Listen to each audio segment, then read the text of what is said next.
Assalamualaikum warahmatullahi wabarakatuh.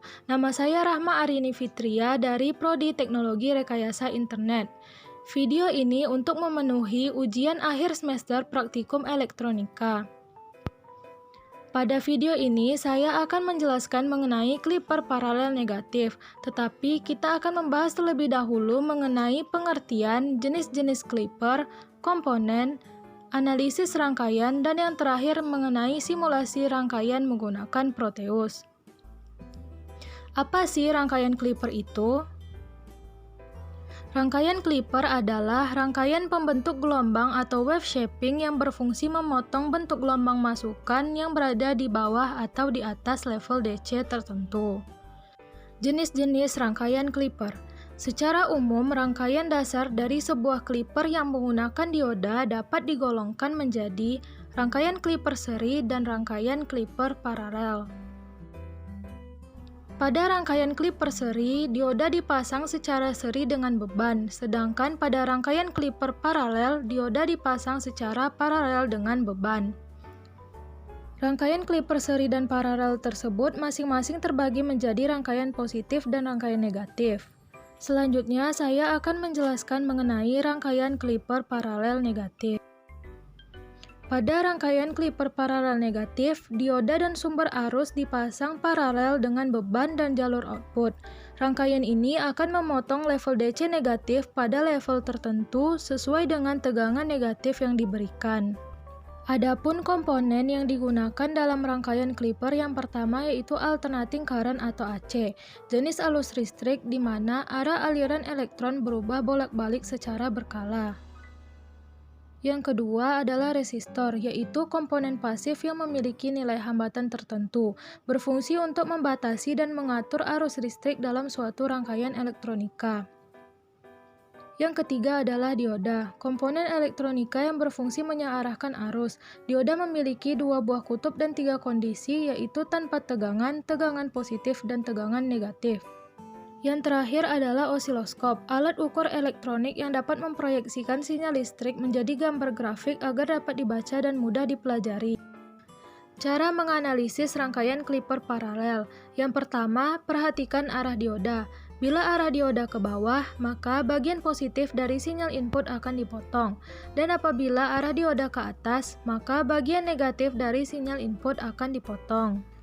Yang kedua, perhatikan polaritas baterai. Yang ketiga, gambarlah sinyal output dengan sumbu 0 sesuai dengan input. Dan yang keempat, batas pemotongan sinyal adalah pada level baterai. Berikut merupakan contoh dari rangkaian klipper paralel. Rangkaian ini terdiri dari sebuah sumber AC, satu buah resistor, dan juga satu buah dioda ideal. Dengan input merupakan isyarat AC berbentuk sinusoidal. Ketika input merupakan setengah siklus input bernilai positif dari 0 hingga T/2, maka di sini bernilai positif. Di sini bernilai negatif dan arus mengalir searah dengan jarum jam. Sehingga kutub katoda lebih positif dibandingkan kutub anoda. Pada kondisi ini, dioda dalam keadaan off atau reverse bias atau dapat kita asumsikan seperti saklar yang terbuka. Karena rangkaian tersebut seperti saklar yang terbuka, maka setengah input positif akan langsung dialirkan ke arah V output. Maka dapat kita gambarkan V out dari 0 hingga T/2 sama seperti input, yaitu sebesar Vp. Ketika input setengah siklus negatif atau dari T/2 hingga T, di sini bernilai positif dan di sini bernilai negatif sehingga arus mengalir berlawanan dengan jarum jam. Sehingga anoda lebih positif dibandingkan kutub katoda. Pada kondisi ini, dioda dalam keadaan on atau forward bias, sehingga dapat kita asumsikan seperti saklar yang tertutup. Maka akan ada arus yang mengalir pada rangkaian tersebut. Karena tidak ada hambatan, maka nilai tegangannya sama dengan 0 volt. Sehingga dapat kita gambarkan output dari T/2 hingga T sama dengan 0 volt.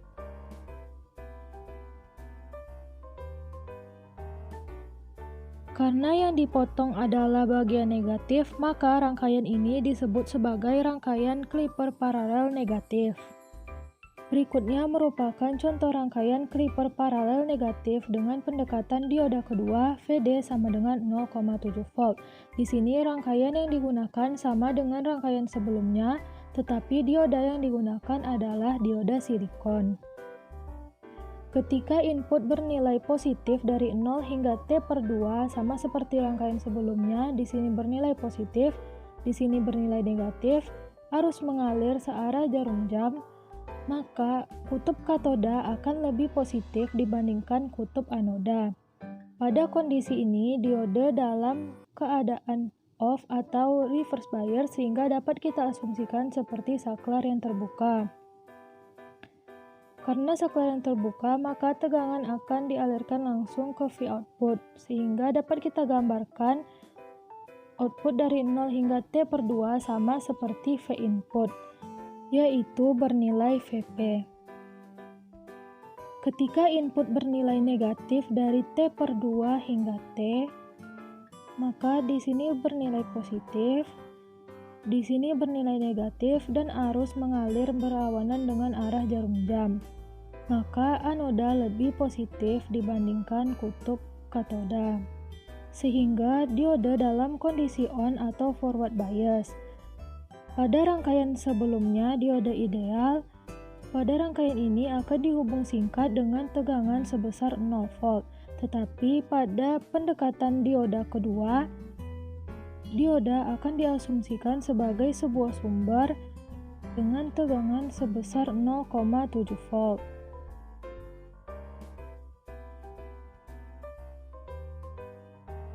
Sehingga dapat kita gambarkan output dari T/2 hingga T sebesar 0,7 volt. Selanjutnya, saya akan melakukan simulasi rangkaian Clipper paralel negatif dengan menggunakan software Proteus. Komponen pertama yang kita butuhkan yaitu alternator. Kemudian satu buah resistor dan satu buah dioda ideal. Kita hubungkan semua komponen menggunakan wire.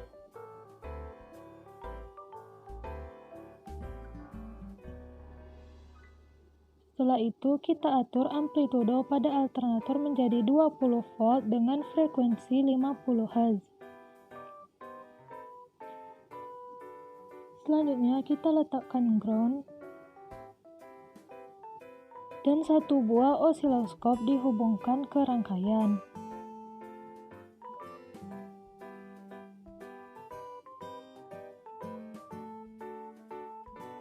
Selanjutnya, saya akan membuat satu buah rangkaian lagi dengan dua buah resistor. Seperti tadi, kita membutuhkan satu buah alternator, dua buah resistor, dan satu buah dioda ideal. Setelah itu, kita hubungkan semua komponen menggunakan wire.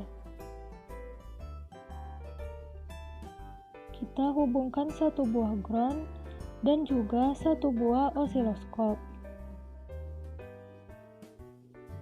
Setelah itu, kita ubah resistor ini menjadi RL dengan nilai 100 kilo ohm. Kemudian nilai pada alternator amplitudonya sebesar 20 volt dengan frekuensi 50 Hz. Setelah di-run, maka akan muncul tampilan osiloskop seperti ini. Kita dapat mengecilkan layar osiloskop dan mengatur letak gelombang agar terlihat lebih jelas.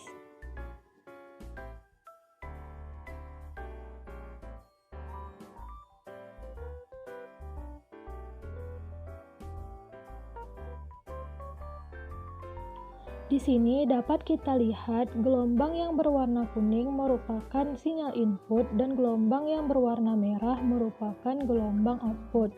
Pada gelombang output, bagian negatifnya terpotong.